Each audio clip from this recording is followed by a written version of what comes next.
So, introducing our next segment and our first panel, I'd like to welcome California Assembly member from District 23, Marc Berman. Marc?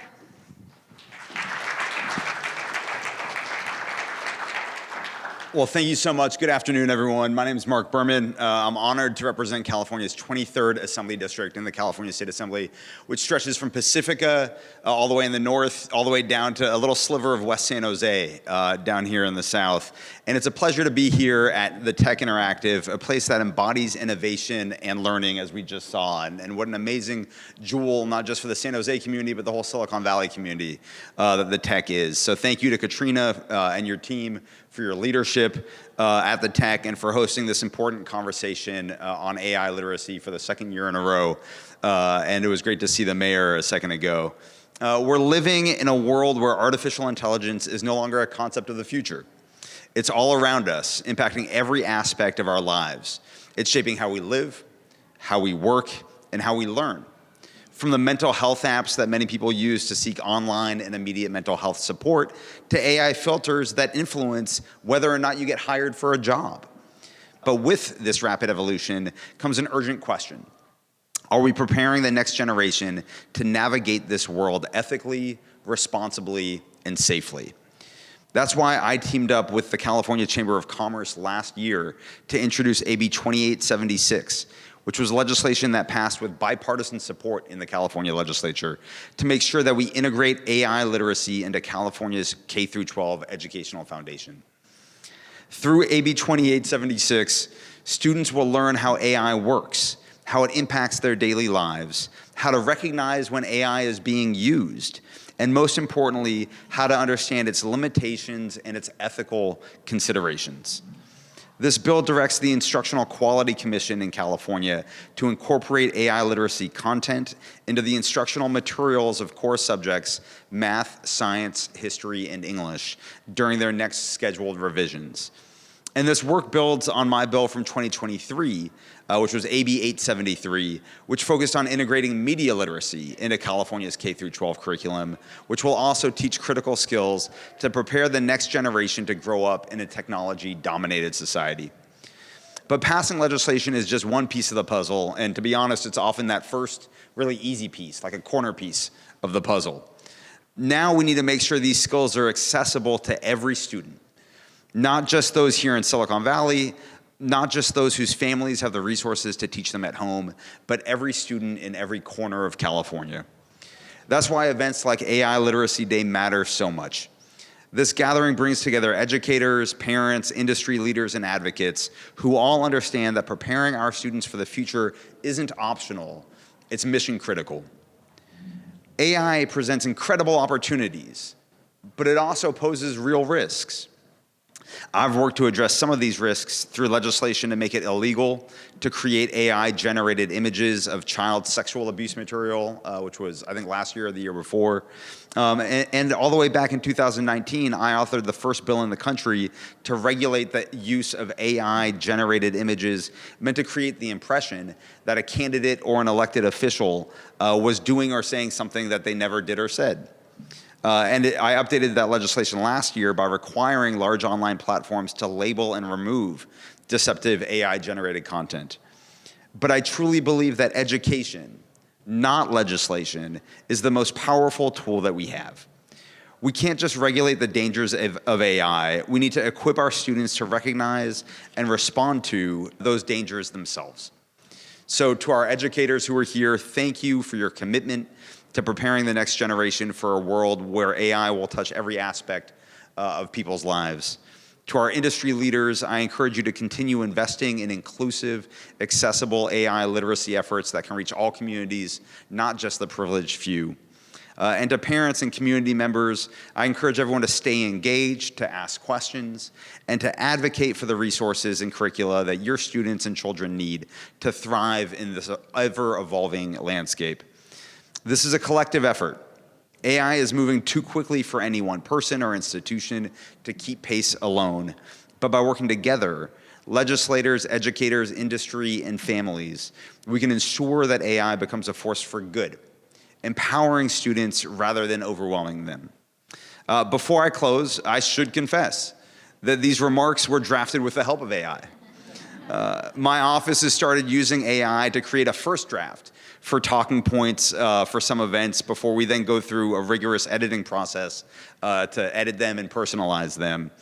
But it's a small but important reminder that AI is already part of our daily lives. Used wisely, it can be a powerful tool for creativity and efficiency. Used irresponsibly, it can mislead and harm. That's why this work, making sure that our students understand AI and are equipped to use it thoughtfully, is so critical. So thank you for your partnership, for your leadership, and your dedication to preparing our students for the world that they're inheriting. So now I'm excited to welcome our next panel, which is the K-12 AI A Year in Review panel.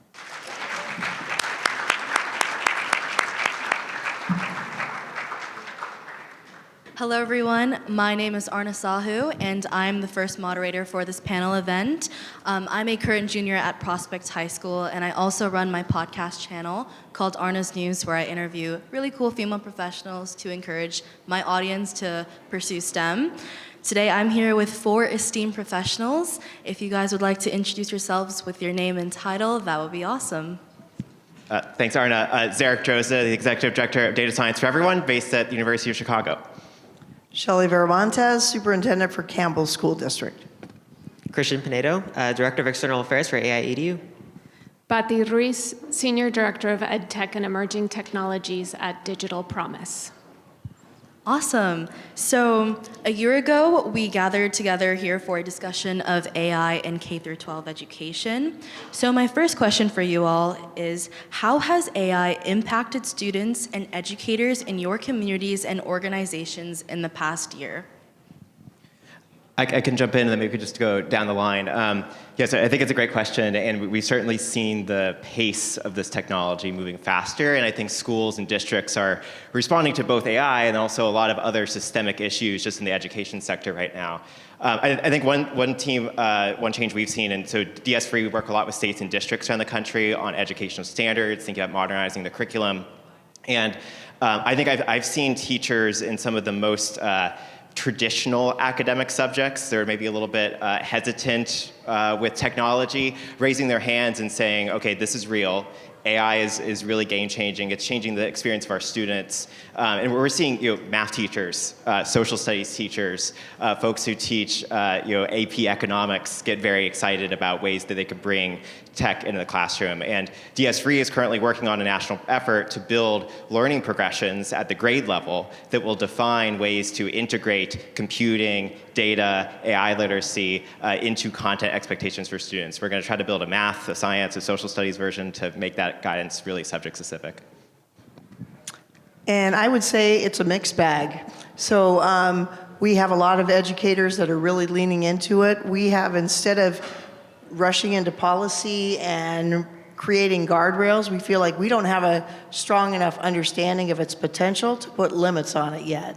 And so we're really just leaning into our policies of equity and making sure all students have access, but also recognizing our teachers that are at very different senses of readiness. Some actually have fear. So when we have these sessions, we invite all staff, not just teachers, to come in. And if you're afraid of AI, we invite you to come in, share with us why you're afraid of it. And then we've also been promoting how it's being used currently in our system in different ways. And really, the situation is our kids are so far ahead of our staff in their ability and comfort with using it. So one of the biggest challenges, I think, for school systems is how do we make sure that our students get what they need to prepare for the future while also keeping our staff in mind and bringing them along as they're ready to. And when I think about my community, I have 2 minds about this. One, the people in the room today are a part of my community. Part of the work that I do at aiEDU is actually doing a lot of engagement with partner organizations, with school districts, and I'm really happy to see a lot of familiar faces, but I'm also even more happy to see a lot of new faces. I think in the past year, more people have been joining the conversation about what AI means for education, And those people that have been joining are not technologists, they're teachers, they're social engineers, they're social scientists. They're people who are actually thinking about this from like a very human perspective, and that makes me really happy.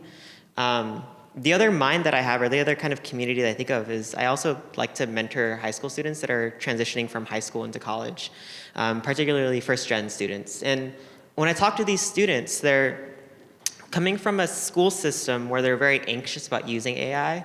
They're really unsure about what it means for them to use AI. They're not sure if teachers trust them enough. There's not a lot of guidelines there.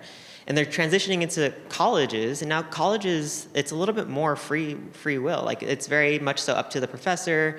Students are encouraged sometimes to use AI, and students are kind of like experiencing this transition, and they're wondering like, wow, why couldn't I do this in high school? Why couldn't I use all of these tools in a really interesting way in high school, the way that I'm doing it now that I'm in a four-year university? And so like I'm thinking of that change as well. And I'm just hoping that like the number of people that are joining the conversation continues to grow, and maybe next year we'll see more faces in this room than we are this year. That's a great point, Christian. We're all learning, right? This is all coming so quickly at us. Like Dr. Viramontez said, I work with a lot of superintendents like you who are trying to develop guidelines and guardrails and help their communities use these technologies responsibly.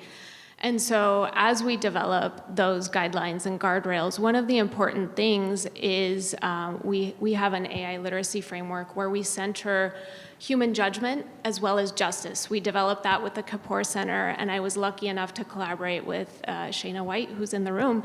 And in that work, we really thought through what our community needs to understand. Shayna and I were recently working with students who use AI actively. And what we're learning is that, yes, the students are ahead of the game sometimes when they do have access. And we also need to help them understand the social impacts of these systems and tools, the environmental impacts of these systems and tools, and learning to critically evaluate as part of their use. So we continue to work to develop guidelines for educators, develop professional learning. We're all learning together. And we're also including parents and community members as part of that work, because we're learning that we all need this guidance, and together we are developing better guidance. Definitely agreed. In relation to Christian's point, with the introduction of AI in classrooms, it's a little bit hard to transition. So I think a lot of us students are experiencing that, but I'm glad with more AI prevalence, people are learning to be cooler with it. So my question for you all, we can continue the same way, is how has conversations in schools changed and in terms of artificial intelligence in the past year? Aarna, could I push the question maybe back on you? Yeah, sure. If you're willing, no, Sure. no, because what you just said, I want you to actually expand on it, because what I've seen, our team works so much with the state and district level, so we're always doing systems work, and then I also have my brother is currently an undergrad in college. And sometimes when I have conversations with him about the AI, the changes that AI brought into the school context in the classroom, it doesn't always connect to what's happening at the system level. So I want to give you license to answer your own question. Yeah, I mean, a lot of students are a little bit more wary about AI usage. Whenever we have to turn in essays, we have to turn it in through turnitin.com, so we have to check through that. But I think artificial intelligence has been more, it's been promoted in a good way, I think, in schools. We've been using it as a tool to be like, okay, how can I see things in like the real world lens? And I think it's been a really good lens for us. Yeah. So I would say the conversation has escalated significantly from a year ago. There's a lot more understanding of it. There's a lot more dabbling with it. And then, like I said, we're actually bringing folks into different meetings to share tips and talk about how it's being used. And we're making sure that we lean into the fact that human elements are never going to be replaced by AI. So we have our profile of a graduate competencies of critical thinking, Julie, help me out. So self-direction, thank you. Self-direction, innovation, empathy, and collaboration. And so we know that those skills, coupled with the academics and how to use AI will actually prepare our students for their future. And one of the things that I often say is, when I walk through a kindergarten classroom, I actually cannot even fathom the workforce that they are going to be walking into. But what I want to make sure we're doing is that we're developing them to adapt as quickly as the world is adapting. And I'll just add one thing: education is not designed to adapt quickly. And so I think that's one of our challenges, is how do we transition and let the students be a teacher in the room. So if you have a class of 30 and a teacher, now you have 31 teachers. And that's a real mindset shift, but it's also an amazing opportunity for our system. This is a really cool panel to me, because we have a superintendent, we also have a student on the panel. And part of what's amazing about the conversation is exactly what you're saying right now. It is that, like, we're going past, in the past year, we've moved beyond the AI equals cheating conversation a little bit. We're actually finally thinking about, like, what does this mean for, like, human-centered skills? Like, what does this mean for my classroom? What does this mean for my students? What does this mean for the people that are a part of my school system? And how can I think about this? Like, because aiEDU has been doing this work since 2019. So you can imagine, like, the conversations around AI in 2019 and 2020, how they've transformed over the past 6 years. And it's really become heartening to see that the conversation's gone away from tech for tech's sake, and now it's like a little bit more about tech for human's sake. And the conversations like what Aarna is talking about, and like there's still this sense of like a little bit of hesitancy, but that's a healthy hesitancy. We should be a little bit careful about the way that we push tech and where we use it, and developing that critical eye, that critical hesitancy is a really good thing that I think is happening. I agree. And my theme, I guess, for today is that we are all still learning. I was recently working with a high school Spanish teacher teaching AP literature, Spanish literature. And they were using an AI tool to support their students in writing essays in Spanish. And so that teacher ended up having an instance of academic dishonesty to that point. What I think is super important is what's already been highlighted. We need to bring the humans into the loop, right? The teacher ended up working very closely with the assistant principal of academics and the student and the parents, and they came to the conclusion that the student was using the tool exactly as the teacher had asked them to. In the guidance that the tool was providing, the learner was making modifications to their writing that should have been acceptable, but for some reason were flagged by this other system. And so they all learned from that experience, and the assignment was modified, the guidelines were modified, and that's what I mean by we are all learning. We are all adapting the guidelines and guardrails that we're preparing, because this is changing. These tools are changing, and we need to be adapting ourselves as well. Absolutely, yeah. The tools are changing, and so are the conversations over like the past couple of years. So my next question for you guys is pretty related to that, which is, what is something that has been unexpected in terms of what you've seen with AI? And I think we can start with Dr. Pati for this one. Unexpected.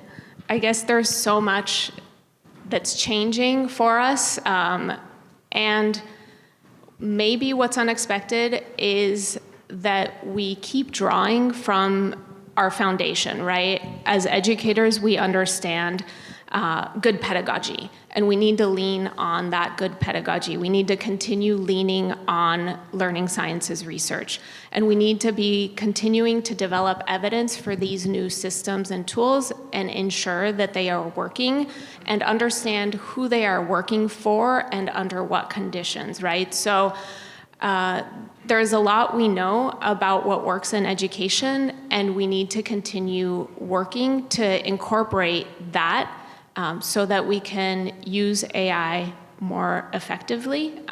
So surprising to me has been the quick pace of change with AI and the adoption of AI, and I hope that we continue to think critically and evaluate these systems and tools as we're bringing them into our ecosystems.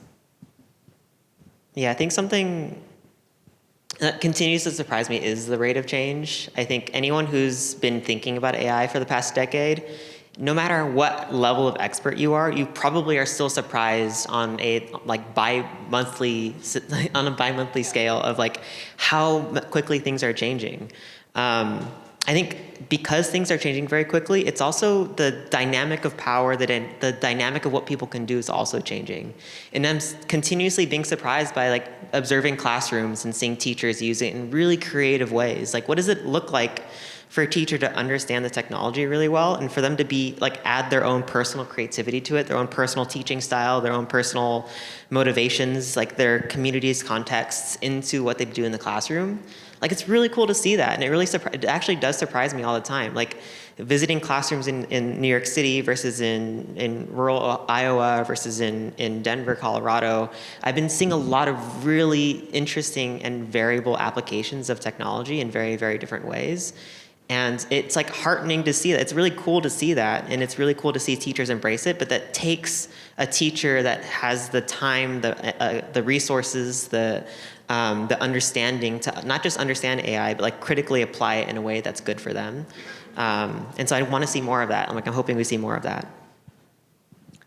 And I'm going to change from unexpected to pleasantly surprised.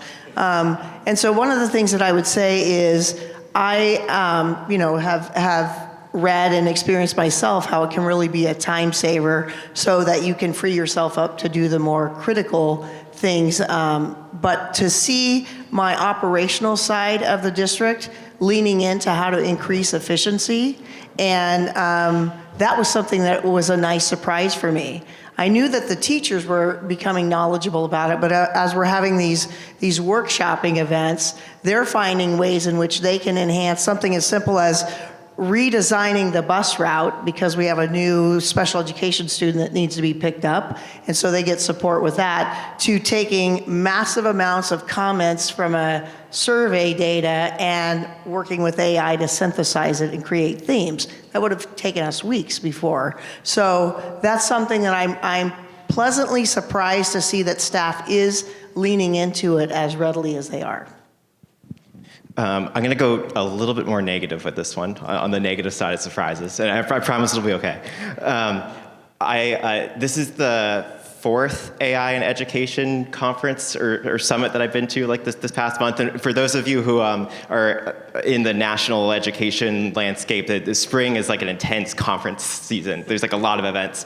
And I think my slightly more negative surprise so far, and I think this is actually why AI Literacy Day in particular is important, why I'm especially grateful for this event, is that there's been a lot of attention and focus on the AI tooling of how it can change classrooms, how districts can manage their systems much more efficiently. And I think those all things are good and well. And I think there's been not nearly enough attention paid to the longer term but concurrently urgent question of what skills do students need to adapt to the new world that we are moving into and that they are currently graduating into. And to give you an example, so we did some straw polling at some of the prior AI conferences that I've been going to and we've been running sessions at.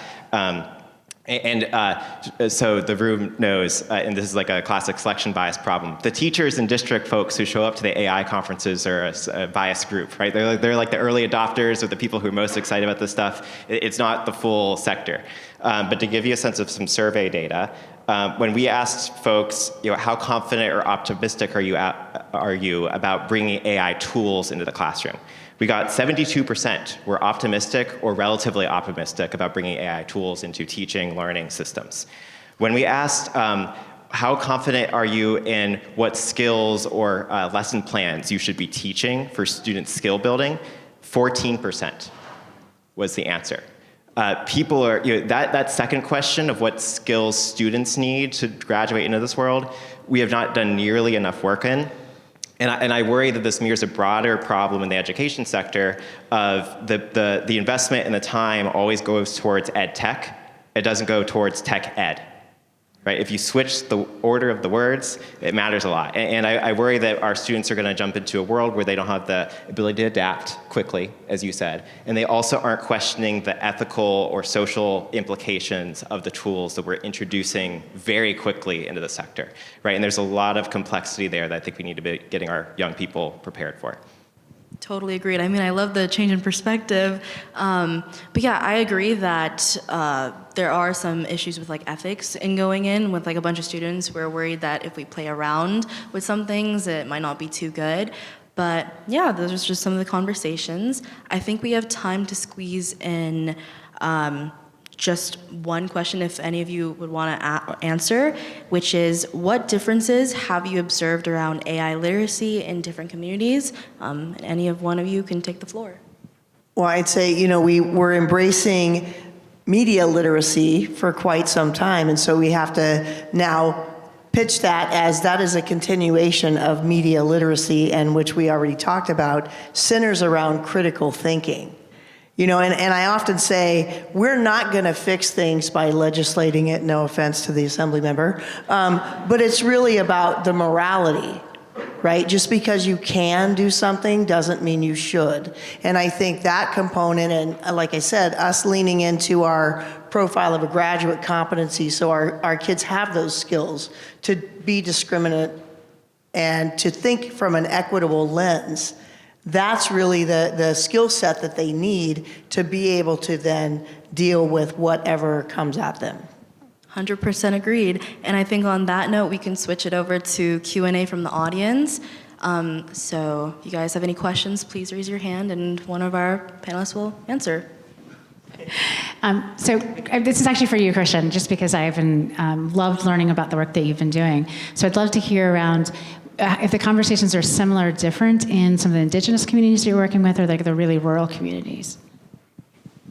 So this is something that I have been really hyper-focused on in the past couple of months. About a year ago, I traveled to New Mexico and I went to Navajo Nation. I went to go do a training in Navajo Nation and like very, very immediately realized that I did not belong in that room and nor should I be doing a training. Like I just didn't have a right to be there. This is what I mean by the context of technology in different communities is very different, and being aware of those contexts is actually really difficult to do. As a country, we're extremely diverse. We have a lot of different communities, and nothing is, especially education, is not very centric. It's very community driven. So change is not a copy and paste thing that we can take change that happens really well in this community and apply it to that community. It doesn't really work that way. Specifically in a lot of indigenous communities, like things like language sovereignty is big. And so large language models pose a really interesting risk to language sovereignty that a lot of indigenous communities care about. And so just being cognizant of that is something that like I failed to do a year ago, but I'm trying to get better at now. And so indigenous communities are one example of that, but there's so many other examples of something similar to what the mayor said earlier, like these tale of two valleys. Like there's a lot of communities that have access to these tools, that have access to resources. There's a lot that don't, and there's maybe some communities that don't want access to these tools or resources. We have to be kind of aware of what that looks like.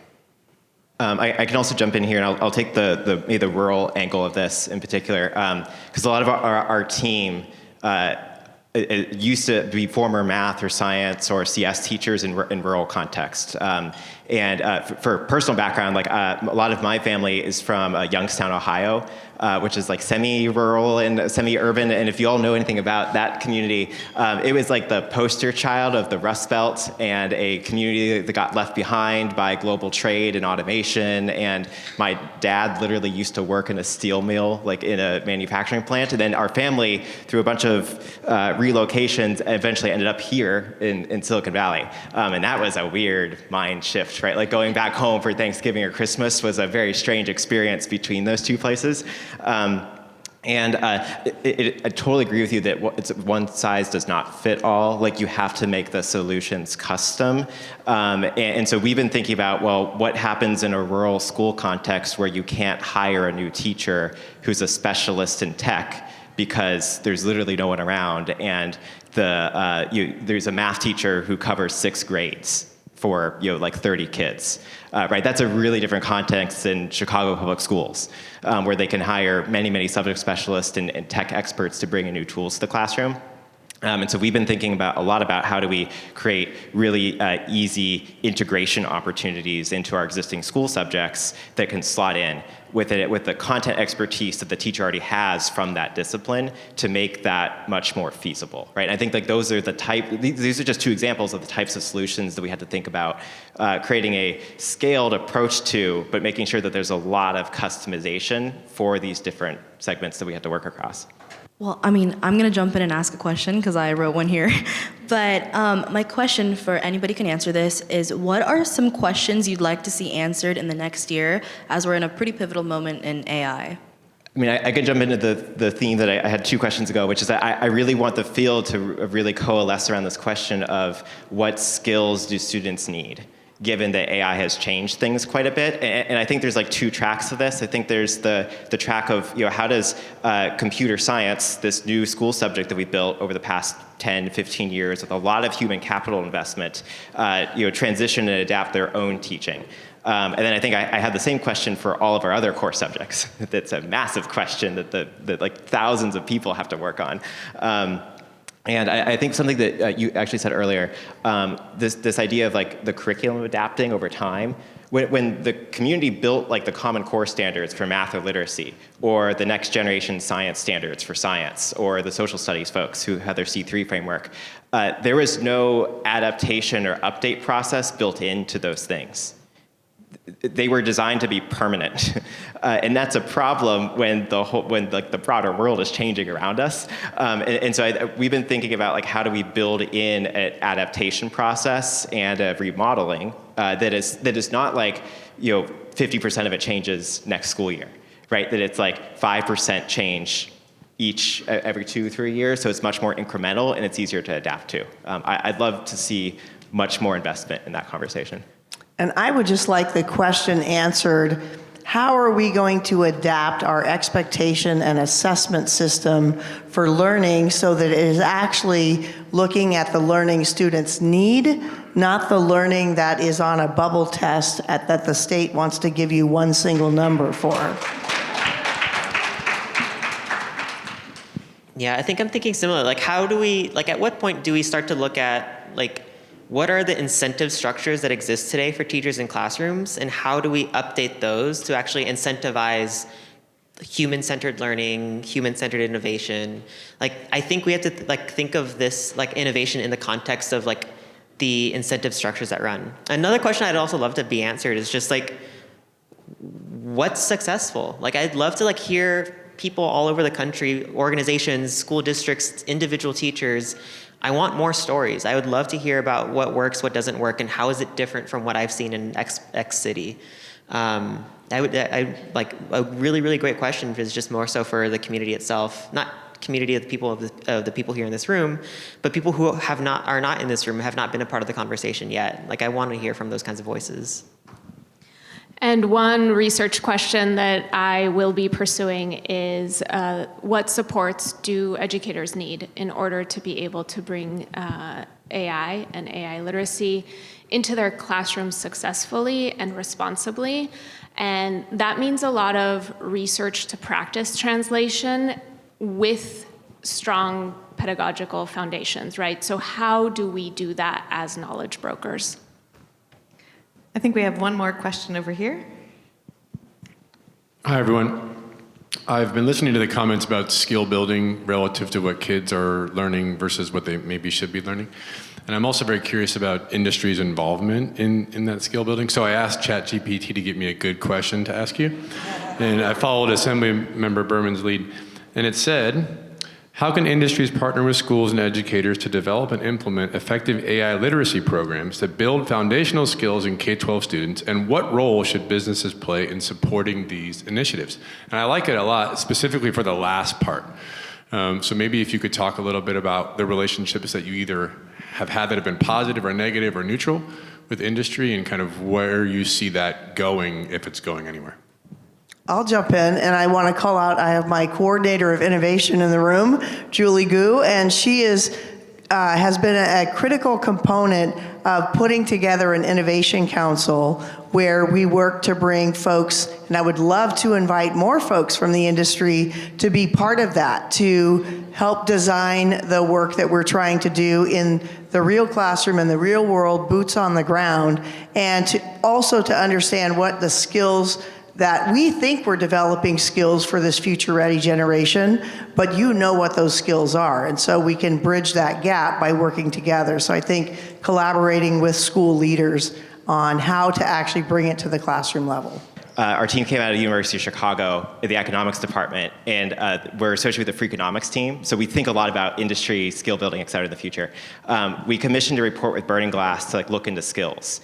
And they told us when we went through job postings and talked to employers, et cetera, employers have not themselves reached maturity on the skills that they want to see from students around AI because they don't know what the system integration looks like yet. And so successful industry partnerships would be with people who can think long-term and are not pushing the ed system too fast based on a short-term time horizon. I yield back. Awesome. Thank you. Well, thank you so much, panelists, for being here and being awesome. Thank you for the people who asked questions, and I think that's it for our first panel. Thank you.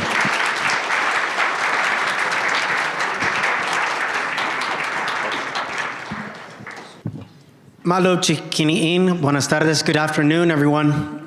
First, let's give another big round of applause to our first panel and to the tech for hosting this incredible event. The second annual National AI Literacy Day celebration. So if there's one thing that became clear to me after that discussion, it's this. AI is the key to the future of TK through 12 public education.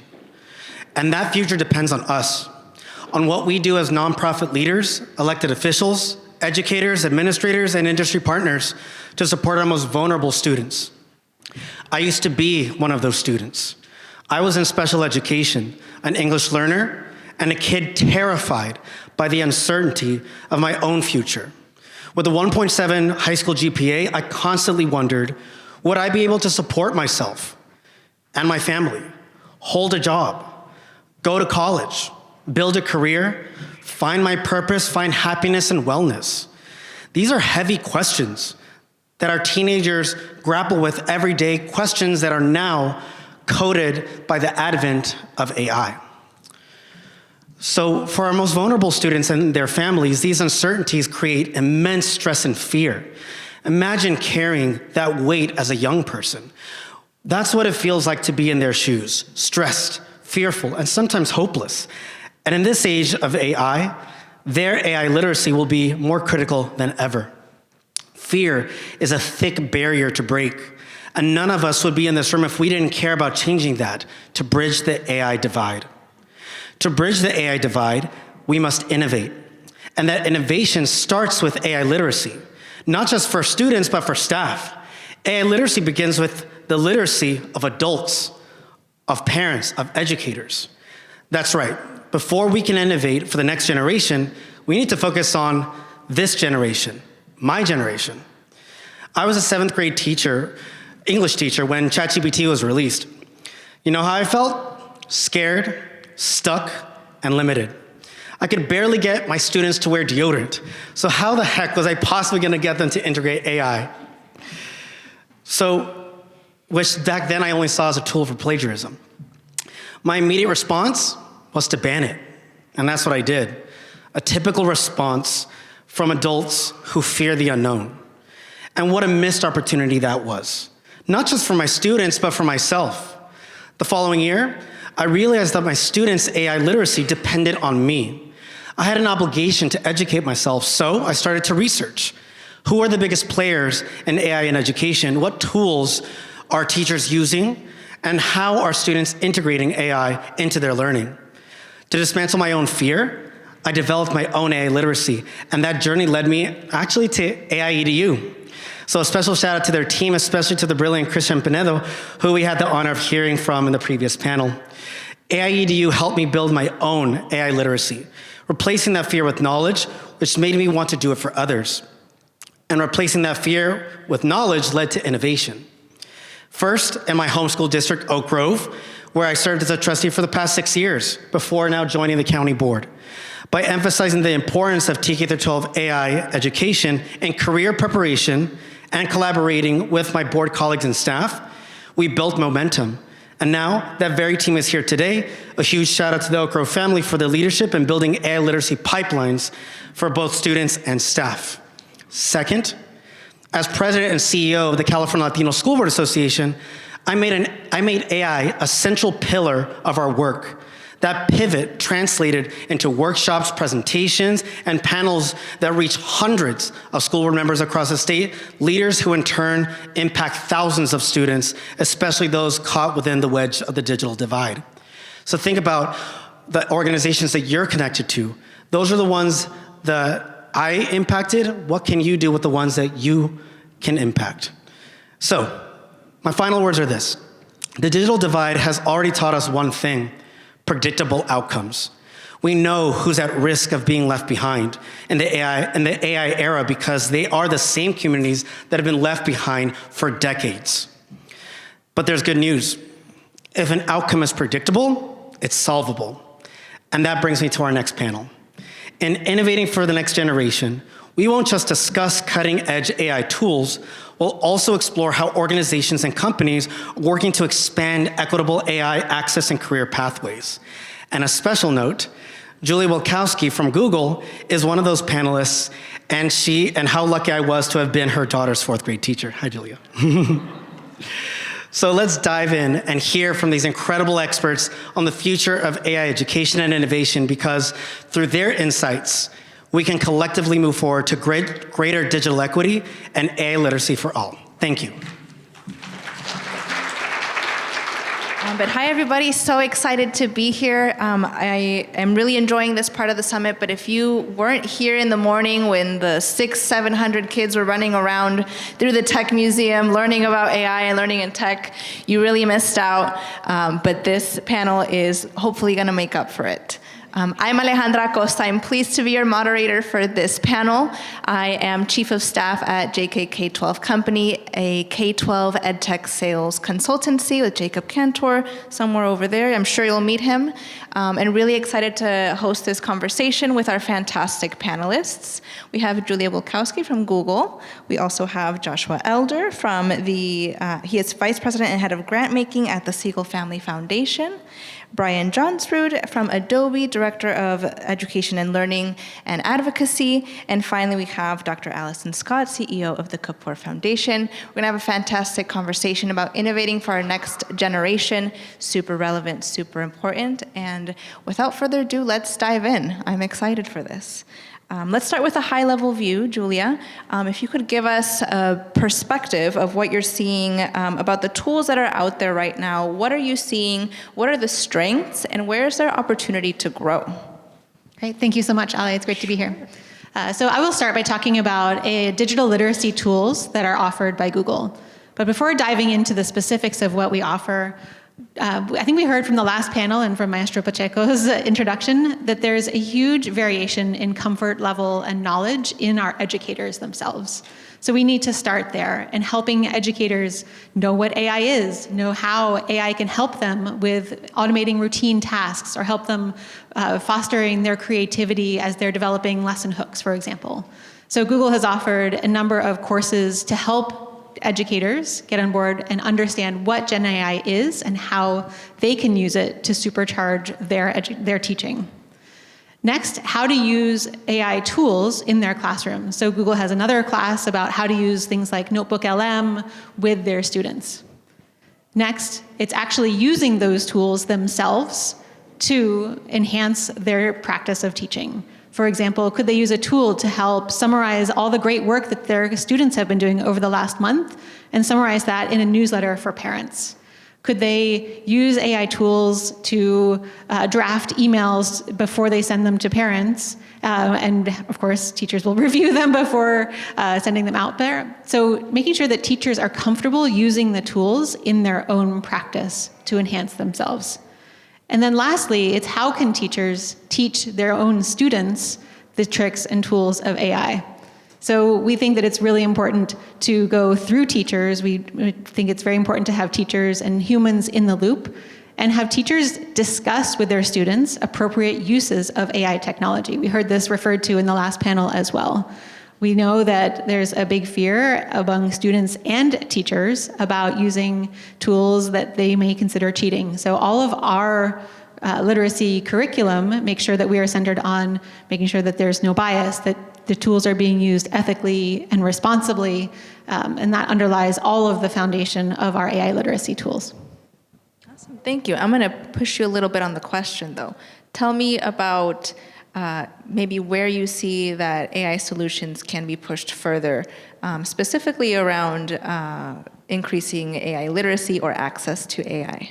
So you're talking about AI tools themselves or AI tools like for where is there digital room literacy? to grow still? Like how can we make these solutions more accessible to young people?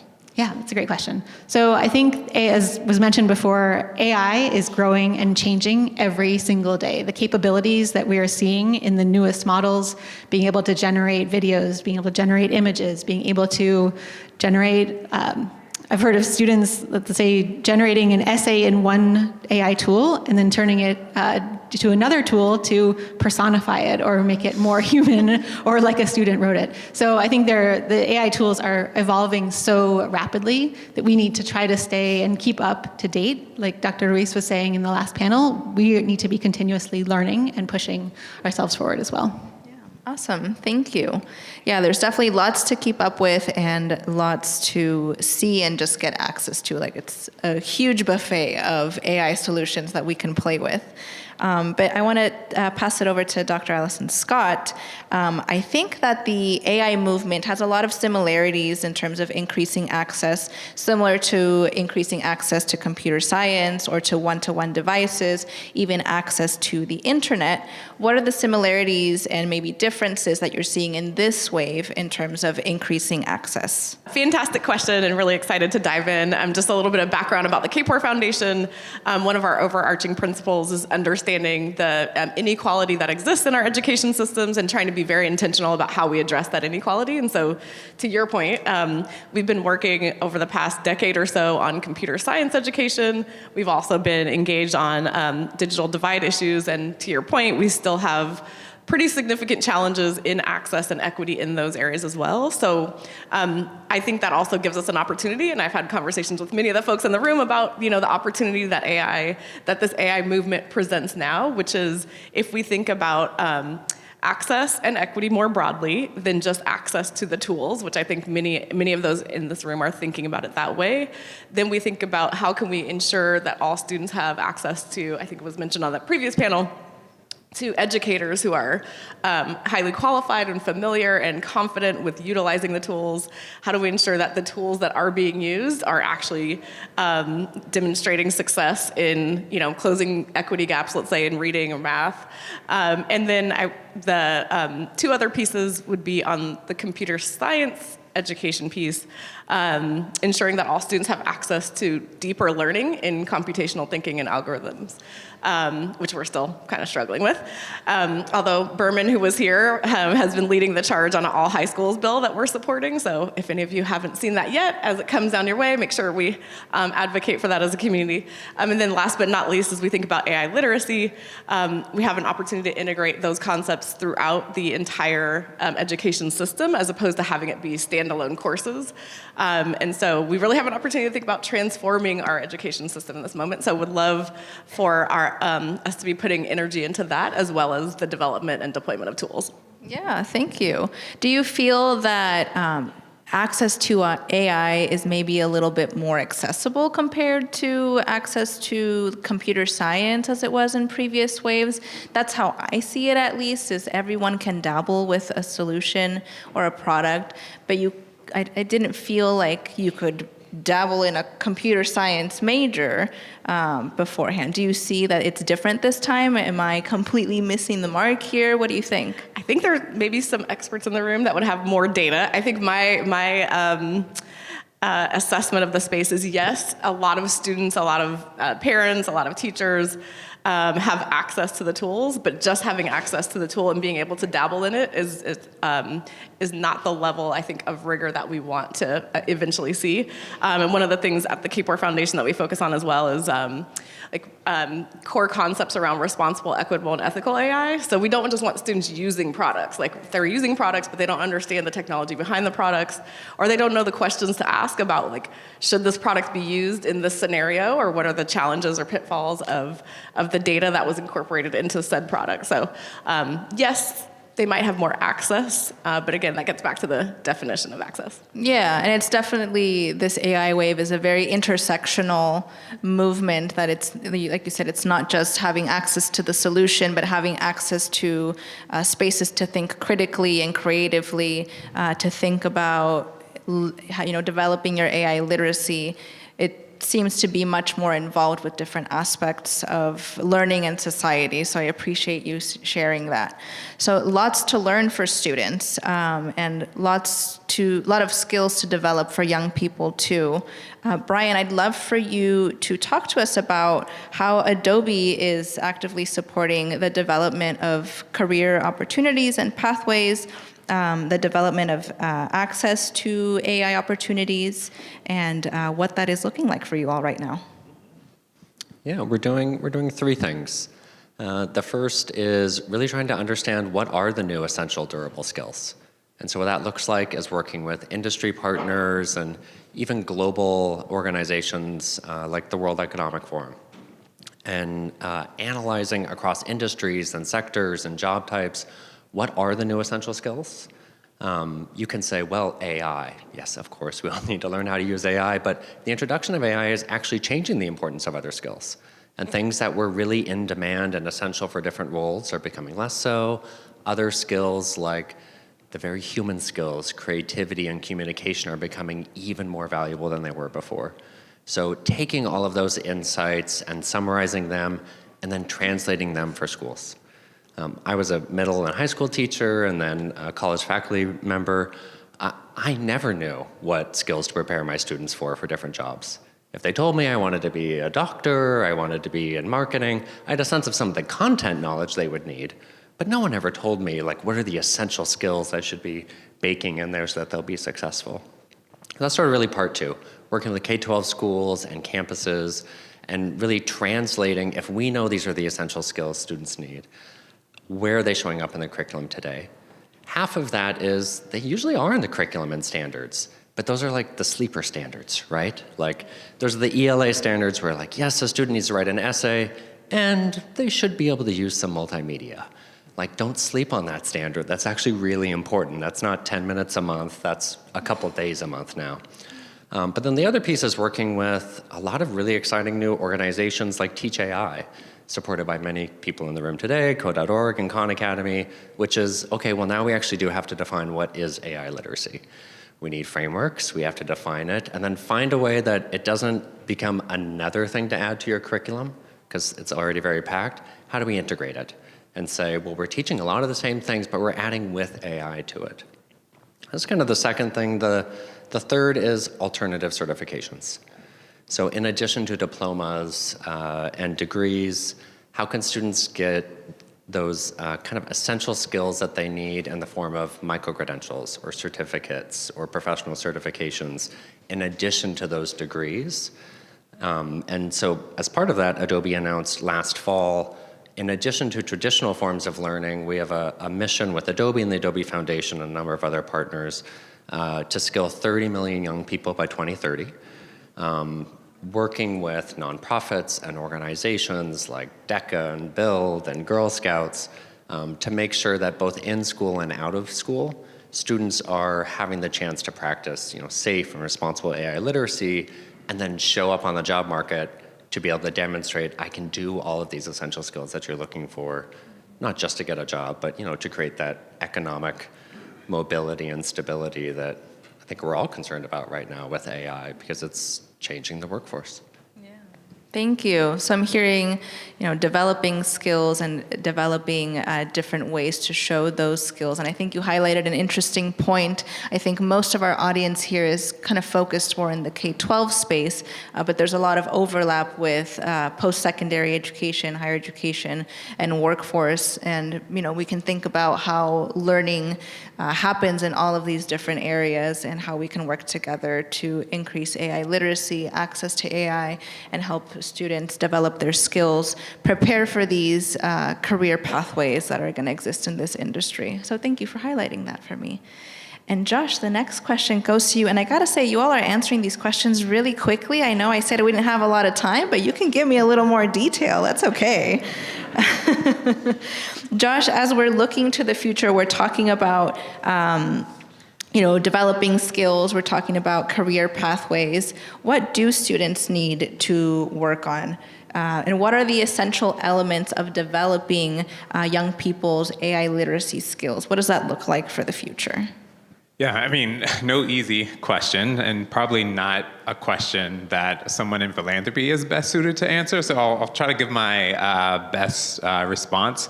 I think for us, it's been really interesting. So the work that we've been doing at Siegel Family Endowment, really focusing on this mission of understanding and shaping the impact of technology on society. And in particular, when you think about society, that includes the education system.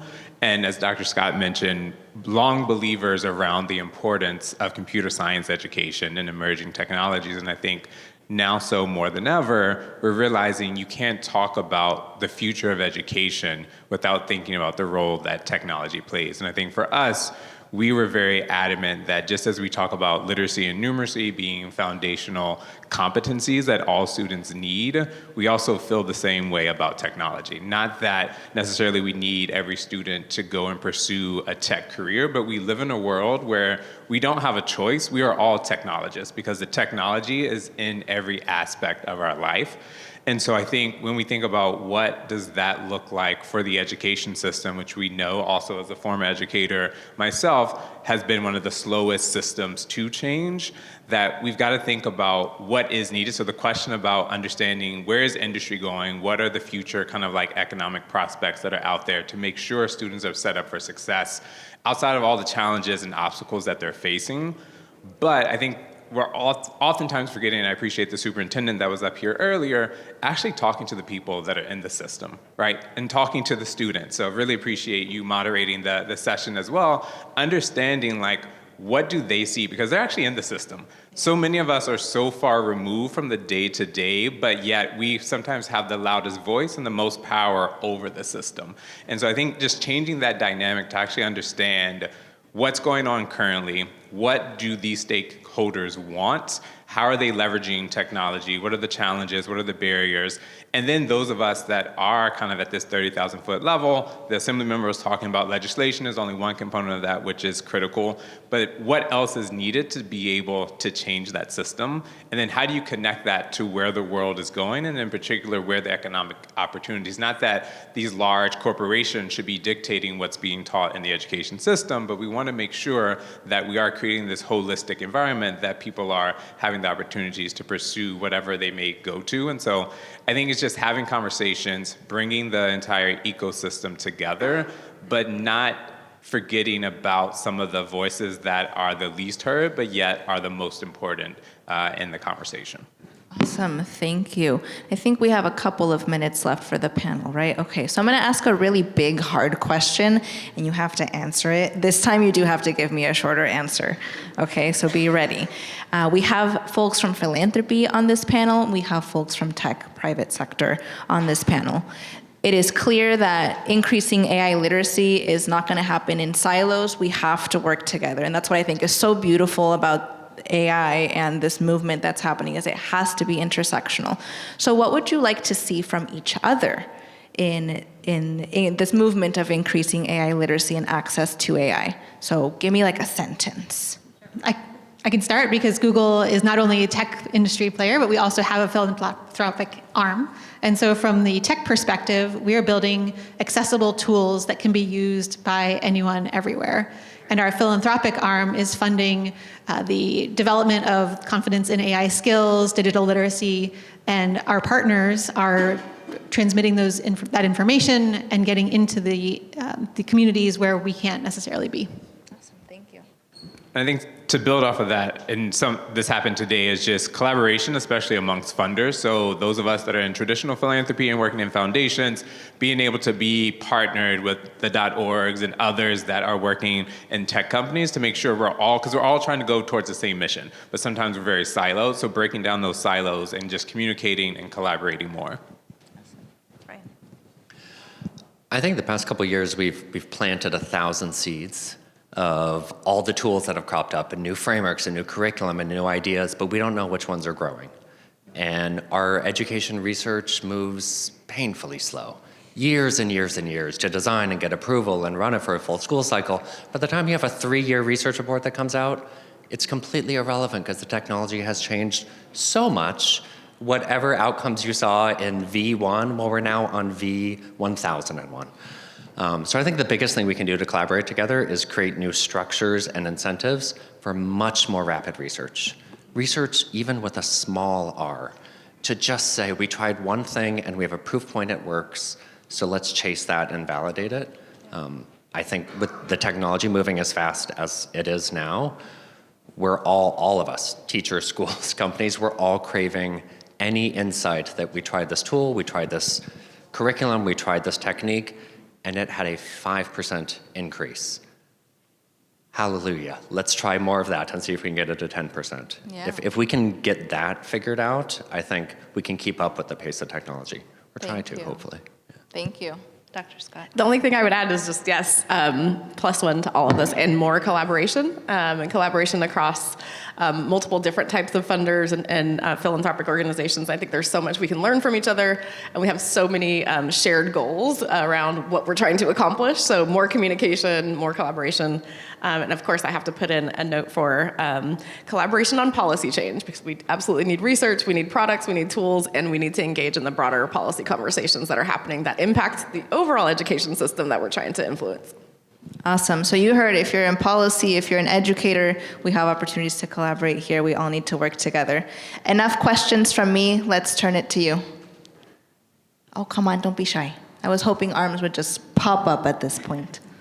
So I know Google has a suite of different products. I think I was on campus in October or November where there was like 12 or 13 different product lines. I know some of them will flourish, move on to students and educators, and others will kind of quietly go away. How do you guys, decide which ones move forward versus which ones get killed off? Hopefully not so violently. But so violent. I can talk about one thing that we're really investing heavily in is building out our core education model. So this is LearnLM, which you may be familiar with, that's built on top of Google's core Gemini models. And it's built with a fine tuning for education specifically. It's built with learning science embedded throughout. So any tool using that model is built to inspire active learning, deepen students' metacognition. It's built to inspire curiosity and adapt to our learners. It's designed to manage cognitive load. So that is the underlying foundation that we're investing really heavily in, that all of our education products and features are built on top of. After that, we are making sure to evaluate the quality of our products. To Brian's point earlier, sometimes it takes a long time to really have those impact studies to find out what is working for students and what is not. But we're trying to find as many signals as we can throughout the way, and hopefully we will be left with as many high-quality education products backed by learning science principles as possible. So quick question about, you talked about being in silos in terms of, .orgs and other foundations funding this type of work. Would you, as a group of .orgs and .coms, would you prefer that, when you're looking for different projects, that you have more of a collective impact approach where multiple, nonprofits in an ecosystem are coming together and proposing a solution versus just one nonprofit here and one nonprofit there? So just curious what your take is on that, because we're all trying to work in this space together. I mean, I'm happy to jump in. Short answer, yes. Collective impact, I think, goes further, especially when you think about foundations. And we all have our own strategies. We all have budgets that we are focusing on. Again, it's still a drop in the bucket compared to other larger amounts of funding where you're thinking about federal or otherwise, but we are big proponents, and I know others are as well. It can be challenging because that means you have to figure out how do you meet in the middle, but absolutely encourage it. And we also try to think about like how we help support and can navigate that, because again, we know it can be pretty complex trying to figure out what that looks like to be able to get to a proposal that you want to submit to funders. And we had one more question over here in the front. We have a huge base with K-12 computer science over the past 20 years, right? Because I think we often think that AI is brand new, and it's actually not. There's a lot of research, lessons learned, PD, capacity built, et cetera, from all that work. So I think we have an incredible base to build from. And then second part of the landscape is that we know that funding for education research is at a challenging moment right now, and I'll leave it there. And so I'm curious from you all, like, what research results recently do you think actually might apply to the new moment that we're heading into? Or are there particular knowledge gaps that you all are seeing in your 30,000-foot hat that you think we need to be investing further into? It's just like, I as the Siegel or Kapor Foundation just don't know this and would like to know in the future. And then you want to add anything? Well, just something you all know, but many of us have been impacted by the recent funding cuts due to the executive orders. So what recommendations do you have for those of us who are still curious about exploring these questions? No pressure, philanthropy, no pressure. I'll say one gap I see, especially when it comes to research, is as important as standardized assessments are, or assessments generally, so much focuses on those. We have an intervention and we're going to measure if it worked based on standardized assessments. But there's so much more that we care about youth right now. We care about their motivation, their well-being, their sense of self, their perspective on their future prospects, teacher well-being. So I'm very excited about gaps of what are things we can do in the classroom related to these skills or to AI literacy that thinks sort of more holistically about student outcomes. And I think when you phrase it in that way, you can do much faster research because you're not waiting for those annual testing cycles. But I think for different organizations and foundations, it can open up areas of interest and overlap that you maybe wouldn't see before when you're talking about, as important as they are, like summer slide and math and literacy skills going up and down, so important. And we know there's a lot of other areas of interest that a lot of companies and organizations really care about that we can measure in schools. Maybe to the funding second part of the question. Happy to start, Josh. I'm looking at you. I think to answer your question, Pati, I think we're still trying to figure it out. And I think honestly, there have been a lot of conversations and a lot of momentum even in the last 2 months around philanthropic partners trying to come together, recognizing the need to collaborate more, pool resources even more, as we know, it is going to be a challenging funding landscape for a lot of nonprofits. And does it also create an opportunity for closer collaboration across organizations, maybe a re-articulation of our shared mission and our goals? What are we all trying to accomplish together, and how can we get there in a more efficient way? So I think we're still figuring it out, but there are some, I think, bright spots in terms of openness that I've seen from funders to collaborate towards that end. I think just realizing that we being the collective philanthropy cannot save the federal funding cuts. It's just, again, a drop in the bucket compared to what people were receiving. But I think understanding the importance of research and valuing R&D as an example there. And so I think that's what I've been excited about. There's a lot of conversations happening about, okay, what can we support? Because we know, speaking to your point about things needing to be evidence and research back, we need to continue that. We can't let it go away with the federal funding cuts. But how can we come together and think about what is the most critical things that we can collaboratively support and move forward on? Awesome. Thank you, everyone. Thank you for your questions. Learned a lot about what we can do to innovate and increase access to AI literacy for the next generation. Thank you to the Tech Museum for having us all here. Hope you enjoy the rest of the summit. It's going great so far. Thank you.